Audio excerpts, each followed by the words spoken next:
गेल्या 2 महिन्यांपासून झालेल्या सलग आणि अवकाळी पावसामुळे अकोला जिल्ह्यातील शेतीला मोठा फटका बसलाय। या अतिवृष्टीमुळे अनेक ठिकाणी पिकांचं नुकसान झालंय।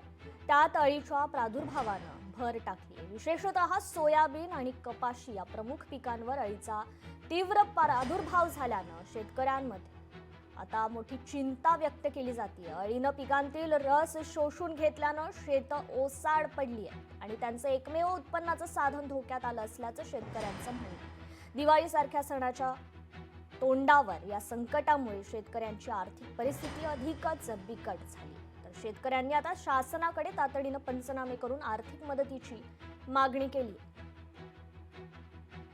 सातत्य पावसानं खूप मोठं नुकसान झालं। त्याच्यात आता ही पाने खाणारी अळी आली। याच्यात राहिले सुलेले पातेन बोंडे हे पानं खाऊन झाल्यानंतर ही खाऊन राहिली। आता महागडे फवारे करूनही याच्यात काही उपयोग झाला नाही। तरी आता कृषी विभागाने याच्याकडे लक्ष द्यावं आणि काही आर्थिक मदत करावी।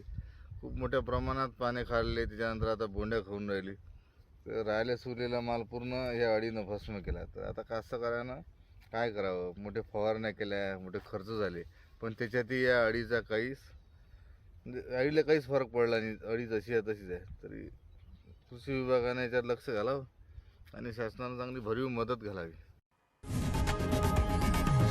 लोकशाही मराठी ऐका, पहा, जागरूक रहा।